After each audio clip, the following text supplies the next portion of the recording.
All right, here we go. Welcome, Matthew, to the Meet Me at the Gates podcast. We go back a long way. It's been a while since we've seen each other and talked, but I just knew that you had a great story to tell. So I guess just introduce yourself, give a little background, and I'll say a little prayer and we'll start. All right. Well, first of all, Asher, it's good to catch up with you a little bit, man. It's been a minute. Matt Griffin, uh, ran into Asher down at the Georgia Southern University of just a few short, almost 30 years ago now. Goodness Yeah, gracious! yeah. It doesn't feel like it's been that long, but Right. it has. But thanks for having me, man. Glad to do it. All right. Well, I'm going to say a prayer and we can start. Okay. Lord, I just thank you so much for Matt. Thank you for just his faith in you, his devotion to you, just his leadership as a father and husband, what he's doing in the community, and what he does for you each and every day. So I just ask you to continue blessing him in that regard and giving him the strength to carry on what he's doing. Continue to strengthen his faith in you and just use this conversation to reach the lost, even if it's just one person, Lord. It's worth it for you. And just let everything that we do in this conversation be to your glory. I ask that all in your name. Amen. Amen. Well, Well, thank you. Matt, I guess what we'll start, just give, your kind of background growing up, like when you came to Christ, what your life was like before and after that, and then just what he's done in your life since then. I got you. Well, it kind of unlike you. I didn't really grow up in the church. My parents were they kind of did growing up. Came from very my mother's side of the family. My grandfather he grew up in the Jewish church, and my her mother was a Bible beating fire and brimstone Baptist, as was my dad's parents, but really wasn't a whole lot of church going on when I was Okay. younger. Probably until I met my wife. Luckily, met her around fourth grade. Didn't start dating until high school. We're high school and college sweethearts. But she drugged me to youth group probably in the seventh or eighth grade, probably around eighth grade, I think. And she got me because she said there was food there. So of course, being a teenager, I and a was all about. And I and now a really pretty girl if people don't know your wife. that's right. So it was. I was like, that's an easy one there. And they had they went to a Methodist church. They had MYF on Sunday night. So I said, sure, I'll try it out because we only went Easter, Christmas. And so it wasn't really on the priority list. So I started going, and then I really enjoyed it. And I really enjoyed. They had a good youth leader there at the time, and I just kind of really got into it. And I'm like, I just remember something hit me, kind of in high school. I was like, everybody here just seems so happy.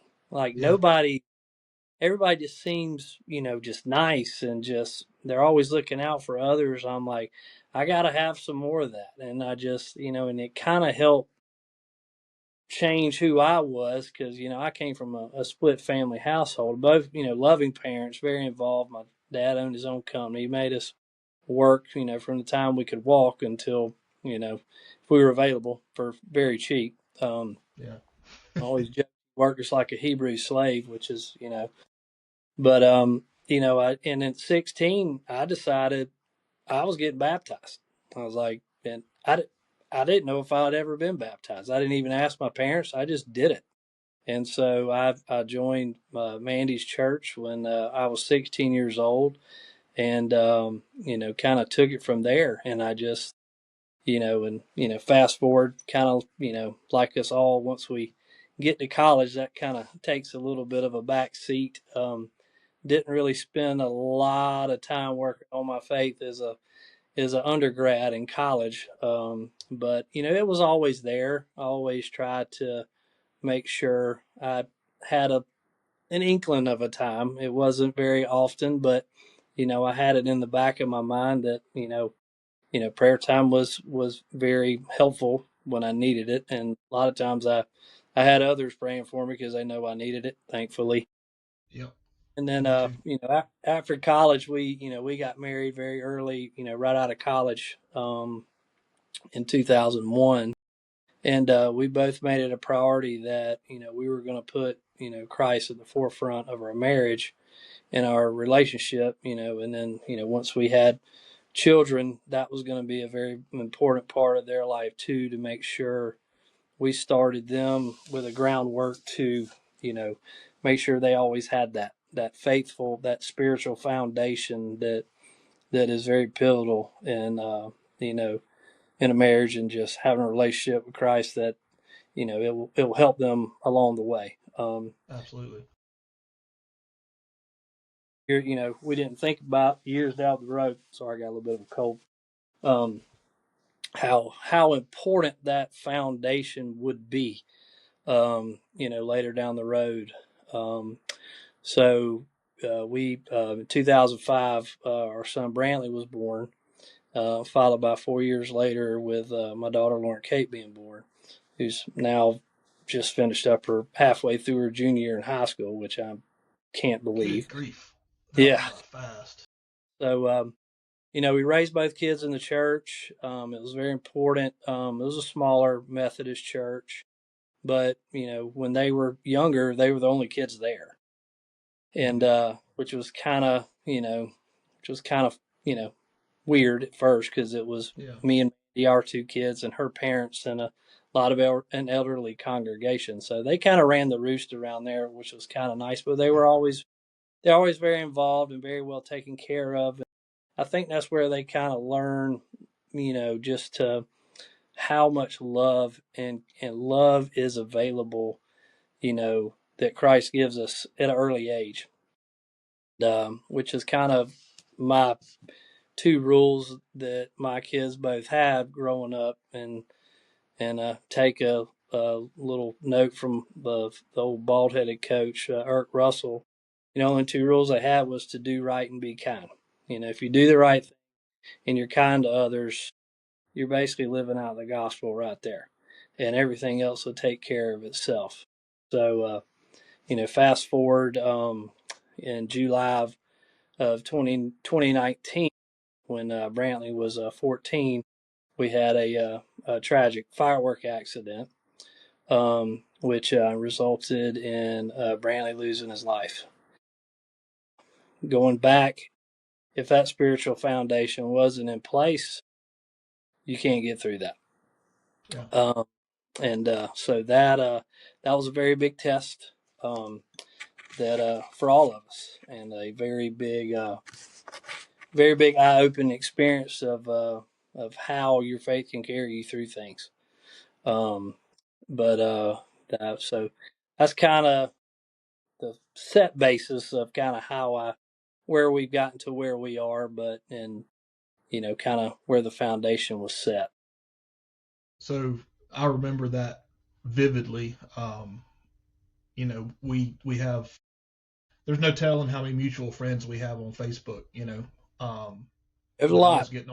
I was getting on a plane in Nebraska to fly back to Charlotte, and I was getting Facebook messages, I was getting tagged in stuff, I was getting text messages, and from that moment there was a multitude of people praying for y'all just from that.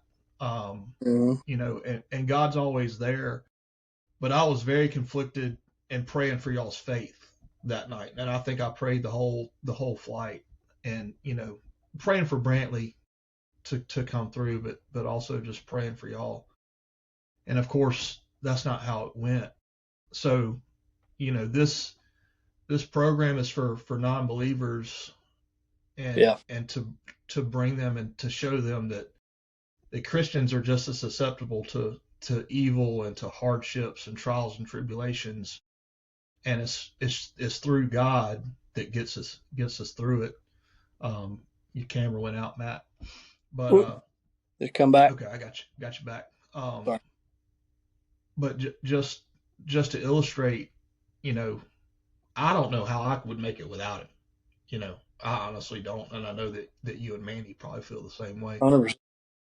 But I guess, can you elaborate, like, the the actual, I don't know, bullet points or whatever it was that how y'all fell back on that, because I was blown away with how quickly y'all responded in faith Mm. to it. Yeah. I was, expecting y'all to go MIA for months and grieve and do that, but it was pretty immediate that y'all came back and took God and put God in the forefront of it and saw the good that could come from it.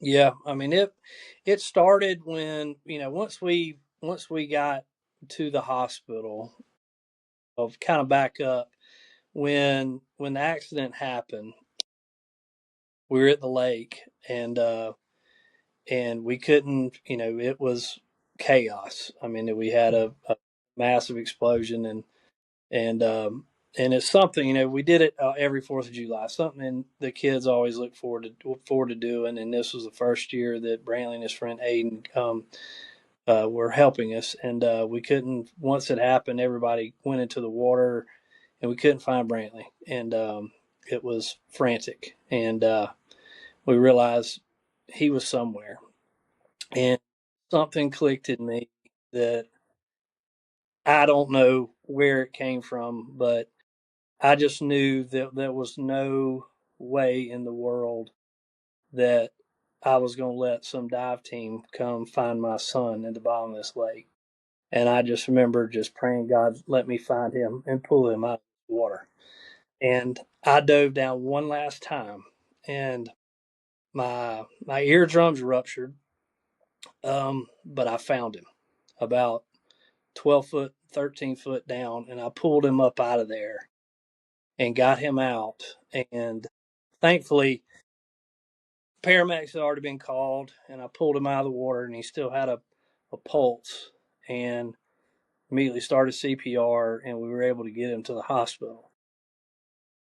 That was a long ride back, and I just remember praying in that ambulance, pretty much, God, take me. And yeah, then I yeah, was thinking, he's too young. About him, I never asked God why this is happening. I just kept praying, God, be with him, get him through this, get us through this. And I kept that, just repeating that to myself over and over and over again. And then, once you know, we got him into, the hospital, and me and Mandy got in there, and they got him stable. Um, and he was still alive, but they were having, a lot of problems with, any kind of brain activity, which was just horrific. yeah, And so we waited and waited and we prayed, and that's when we were both. It was that first night was a very long night, and I remember Mandy. I kind of very restless. I kind of dozed off, and she was standing up praying over him, and she looked at me and she said, if we only have 14 years, it was the best 14 years yeah, I could have ever imagined. yeah, And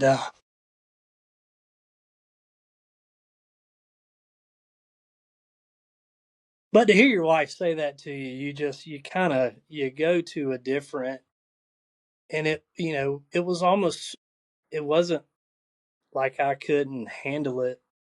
It was almost like a comfort fell over me, yeah, and a comfort fell over her, and I can't explain that. And there's only one way that you can explain that, and that, God is basically telling you, I got this, and it's going to be okay. And then, we both decided over the next 24 hours that you know if he doesn't make it, this was his purpose. And the reason why we say that is because I had a guy that was at the hospital, and he was waiting, and we had no, he looked familiar to me. And finally, after about 2 days, he came into the room, and introduce himself. And as soon as he introduced himself, I realized who it was. And his name was Brian Evans, and he was with Lifelink of Georgia. And he had gotten the call that, was a young teenager who was, very healthy, athletic, and heard about the accident and gave us the situation. And Brian was incredible and very cordial and very thoughtful. And it never crossed my mind about Brantley being an organ donor if he couldn't make it through. And so that gave us something else to think about. So we prayed about that too. And, of course, it was, we're praying for healing first and foremost, that he was going to be okay. And, and then it didn't seem, as the time kept going, we realized that he was not going to make it. And so we had to kind of switch course, and those prayers for comfort were we were feeling them. I mean, even it didn't matter. I mean, we had the messages, and I just had to cut my phone off because I was so concerned with Mandy and him and Lauren Kate and just everybody that was there. Just you know, a friend of mine asked me, he's like, you look so calm through the whole process. And I guess as being the younger kid in the family, I've always been able to deal with the craziness and kind of think through it. And I think that's a God thing, not me. I'm just thankfully I'm like that. When it really hits the fan, I can kind of lock it in. And I remember my years ago. You ever come across a scripture you just feel like it's yours? You just like your go-to. Well, mine is it's always been Psalm 143:10. And it's, Lord, teach me to do your will, for you are my God. May your good spirit lead me on level ground. That has always been my go-to because, it gives you that path, um, to follow God's way and to trust him. Um, it's always a remembrance that, that God is and Jesus is your guidance. And, and it keeps you on that good path. Even when you fall off of it, it can get you back on it. And I remember that. And I just, I kept thinking, Lord, hey, do your will, please lead me on some level ground here because this is unprecedented waters. I've never in a million years thought that I would have to be dealing with this Yeah. or trying to make these kind of decisions. And we went ahead and, Mandy, Mandy said, I think it's the right thing to do. If maybe I think that if this was Brantley's purpose, God had a different purpose for him. We were blessed with 14 years with him. He was an amazing kid. He did so many things looking back that he was just such a kind, giving soul. Um, and that, we decided to move forward with that. I mean, and that way he can help others. He was always a helper and a giver. And so he was able to save several people's lives um, through that whole situation. Um, and so, once we did that, they did a beautiful honor walk, which was so powerful that I'll never forget. They did that at the hospital, and it was chilling. And I just remember it was the way so many people were there, the hospital staff. Uh, I remember, they were taking him back. A friend of mine I went to middle school, and Mandy went to high school with. He was one of the. He when he they pushed him through the door. He this big old guy turned and pulled down his mask, and it was Seth, and he gave me a hug, and he said, I got him. He's gonna be That's okay. awesome. And Oh, that was something else there. And I was like, man, and just everything just started kind of, kind of coming together, and it was beautiful. I mean, as hard as it was, we had to fall back on that spiritual foundation, man, that we never knew how strong it was. We had to put it to work and to really show, you know, people were, even after the fact that people were like, man, I'm so sorry. I can't believe this happened to y'all. I don't know how y'all are doing it, and they still people still tell me that to this day, and I'm like, well, it's a genuine thing, man. When I tell you I was blown away with how y'all reacted to it, and proud of you, and proud of Mandy, but at the same time didn't want y'all to have to go through what you went through. no, I don't ever want anybody to. And what I did take a little note. You mentioned at the end of what was the guy's name you had on the Danny, Danny? Yeah, you mentioned about a journey that you said that God, you don't say that you don't think God puts people through bad times. Um, I truly believe that too, and because when you have a relationship with Christ, you can get through those situations. yeah, And I tell people that all the time. And I kind of, me and my quirky sense of humor, people say, like, yeah, man, I don't know how you went through that. I don't know how you got through that. And I just say, hey, do you know the Easter story? And they look at me funny. And I'm like, do you know the Easter story? They're like, well, yeah. I'm like, okay. I said, what happened in Easter? And they're like, well, that's when Jesus was born. I said, no. It's amazing how many times I said, Jesus was born at Christmas. The Easter story is when he died on that cross for you. And everything is fine. I said, I know for a fact where my son is. I said, he is in paradise. And I said, it's okay. I said, that is how I get through everything. And that's how me and my wife get through everything. And it's a daily battle. I mean, sometimes, I'm sitting in his room right now. His chalkboard behind me is still exactly how he left it, with Jeremiah 29:11 written on it. And I've never touched it. This is my little office. This is where I come. This is my little sanctuary, and I always feel his presence in here, and I I love it. well, saying that, I was going to ask you this anyway. Just, would you mind sharing what kind of man Brantley was? Absolutely. He was a very athletic kid. Of course, when he was younger, very high strung.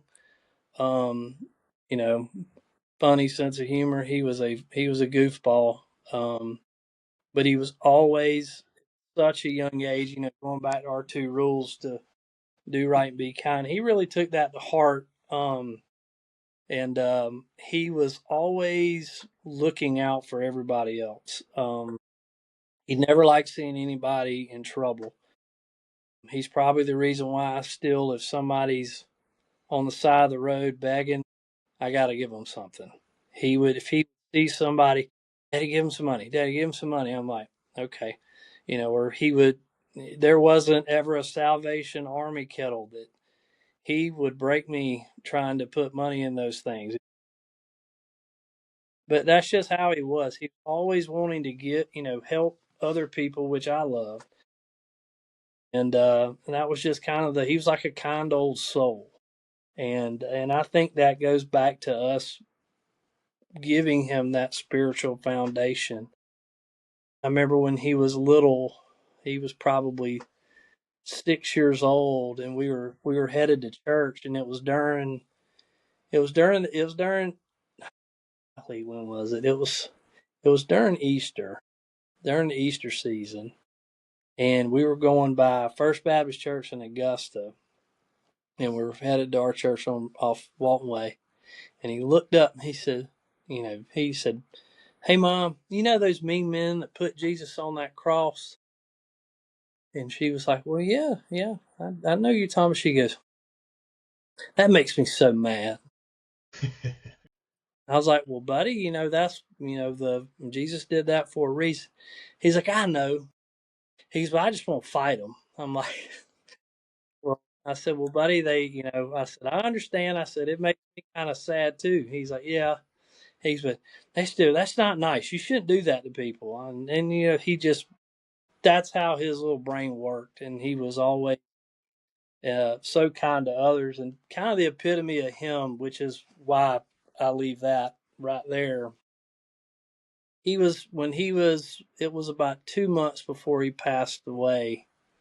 I heard him on the phone, on his cell phone, late one night. It was probably 2 o'clock in the morning. And I heard him. I was like, why is he on his phone? And, I came and, the next morning I told him, I said, hey, I said, what were you doing on your phone so late? I said, your mom was going to get your butt. And, I had a friend that needed help. And I was like, a friend that needed help. I thought he was on the phone with his little girlfriend or something. Well, evidently, he said, my friend Jeremiah, oddly enough, Yeah. he said he was having some problems and he wanted to kill himself. So I was trying to talk him out of it. And this part gets me every time. And he flicked on the light and read him that scripture. And he didn't do it. And that blew me away. I mean, what can you say? I can't punish him for being on his phone now, right? So it was I was like, wow, well, good for you. You do that anytime anybody's in trouble, okay? So fast forward at Brantley's funeral, I see this young kid coming through the line, and he introduces himself. He goes, Mr. and Miss Griffin, I'm Jeremiah Jenkins.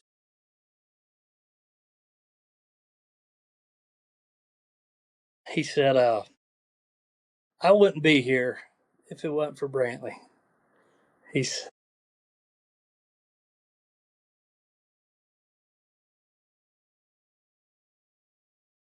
he said a couple months ago, he goes, I wanted to take my own life. And Brantley read me Jeremiah 29:11, and it really made me think about that.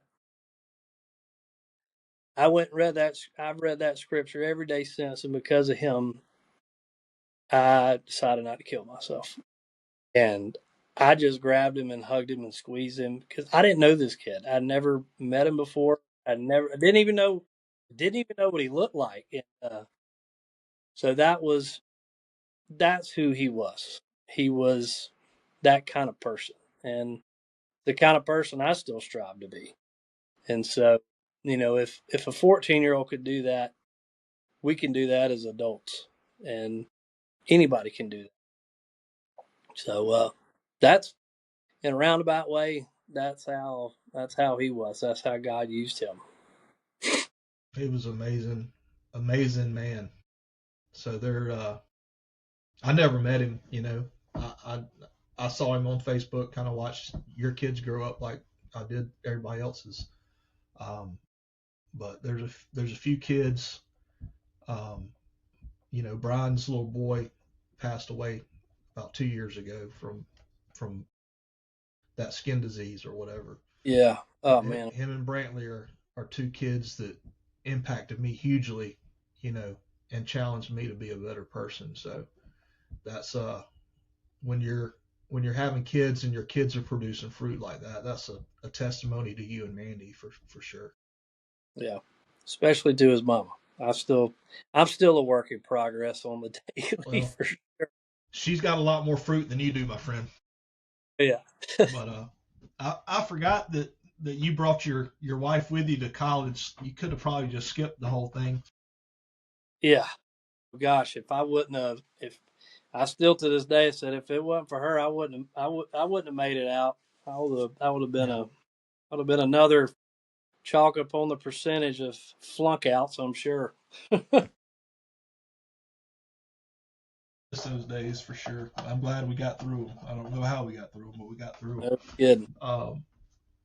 Well, I guess I'll circle back and kind of give you, the end times and stuff, and the crossing over to heaven and the evil coming into the world. I've always told people that, this life is a vapor. It's not anything to what God has in store for us. And people think, all the bad things that happen to us on earth, and all the evil and the war and the disease, and that God's letting all that happen. And my response to that is Mm-hmm. that God's not letting that happen. When Adam and Eve chose to eat the fruit, they unleashed evil upon the world, and we're all Christian, non-Christian, Muslim, Jew, we're all going to suffer for that. And it's Yeah, just for a right. time. But in Revelations, he talks about us getting a new body. All the pain's going to go away. There's no disease. There's no jealousy. There's no envy. There's nothing but peace and joy when we get to heaven. And that's the goal. And I saw a street preacher. He was on YouTube or something. I can't remember, but he was witnessing to this guy that his 4-year-old daughter had a cancer or something. I can't remember. And he was pretty up in the guy's face, and could have got violent pretty quickly, and his security guys were trying to take him away, and the preacher stopped him and just pulled him closer to him. And can I just explain to you real quick what it is? And he explained to him just that it's not about this life. It's about heaven and what we can gain, if we choose to accept Christ, and all that stuff's going to fall away. And this world's going to be a very distant memory if we even remember it at all. Um, but that being said, I know that something really good came out of the tragedy of Brantley. And if I'm Mm-hmm. sure you would like to share what BG Strong is, and what y'all have done with that. Yeah, absolutely. There is, we did. It was, I mean, it's just such some of God's timing that it was impeccable. I don't know if you ever knew this, but there was some friends that started a GoFundMe for us, and which was very generous, and we were blown away by the amount of contributions to that, and it just kept growing and growing and growing, and fortunately, I beyond popular belief, I'm a little bit more of a planner. So I had things in place, with on the insurance side, and things set aside that we didn't need that money. Everything was going to be okay. So we looked at it, and we decided, whatever this thing stops at, that's God's money, and we're going to put it to use for his kingdom and his will to help others that are in need. And that's when the whole when Brantley was an organ donor, where the BG Strong, the hashtag BG Strong came from, because everybody praying for him, and praying for him to fight on, which he did as long as he could. So his last football number was number 5. And so when that GoFundMe ended, it ended at $55,555. Oh, God is good. Woo, buddy! I I didn't saw know that. I didn't know that. five. I mean, fives across the board. 5 fives. I mean, you can't make that up, right? And I mean, I was just like, because we shut it down, and that's what it ended at. I was like, and I told Manny, I was like, you come in here. I was sitting in the living room. I said, you've got to come in here right now. I said, you're not going to believe this. And I showed her. She was just, her mouth, jaw just dropped. I was like, well, I said, this is another sign. This is what we're doing with this. So that's when we established, BG Strong Charities, which is a 501c3. And our mission is just to spread the love of Jesus Christ to the world, to everybody, especially in our community. And so since 2019, I think the last time I checked, we have given away upwards of around $292,000 to the just because we've raised money through our golf tournament, and whatever we raise, we just give it away, whether it be to help people with utilities, rent expenses, car expenses, what you name it. We do a lot with the homeless, with a couple different organizations here locally that Compass for Hope. We do a lot with the homeless, and they did we donate a lot for. They did a shower trailer for the homeless. They go downtown every Sunday at 11 o'clock, set up and do laundry. Our homeless friends could take showers, get blessing bags, and they even wrap one of their trailers with that Brantley's face all over it, and all those goofy little smiles, and they put the BG Strong logo on there. So that was we were blown away by that. That was very, very generous of them. But we so ever since then, that's just kind of, I wish I could, if some wealthy billionaire, if it ever needs a tax deduction, I'll gladly take it so we could help other people. I'm like, Yeah. if I could retire from selling roof and building products, I could would love to do charitable endeavors for Yeah. you know Yeah. the rest of my life. You'll I get love there one doing day. it, but sometimes it's hard, but we try to do it as much as we can. But that's kind of been our drive ever since. It's, you always look, you're like, hey, always, it's still to this day, I always like, I'm not doing enough. I'm not doing enough. But, God always gives us all kinds of ways and a purpose to show his love. And it's sometimes I got to remember that, we have a purpose now. And this kind of is our purpose, to keep living through Brantley so we can share the love of Christ to others, because that's what he wants us to do. Love thy neighbor as thyself. That's what he always, Jesus always wants us to do, and it's really not that hard. It's really not. Yeah. Yeah. Kind of like that guy getting yelled at on the street corner just by preaching. I mean, he held his composure and basically looked at that person's face like, you can yell at me all you want, but I still love you. And that's, it's not easy. I mean, I have a lot of weak moments, but I always have to hit that reset button. And Egypt, we always say, you know me and Mandy always say, through every tragedy there's a triumph. I mean, look at Jesus. That was a tragedy, but he triumphed, Yeah. man. And that's what we can all benefit from it. Well, I always get people, or I'm trying to, not that I've been doing this a long time, but I guess just share your version of the gospel in like a minute, if you can do that. Oh, man, my version of the gospel. Whew, I could get off the rails on that. Yeah, I Um, know. I know.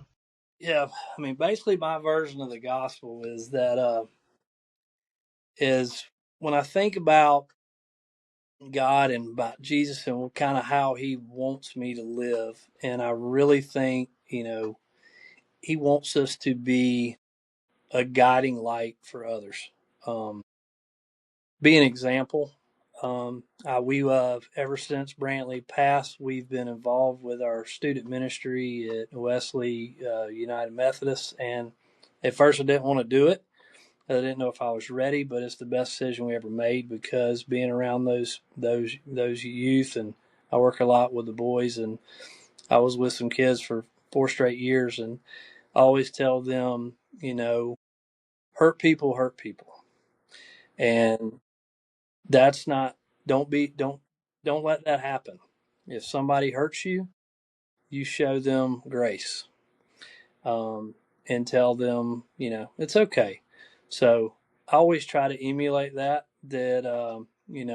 everybody's hurting, but just to do the right thing and just be kind to others.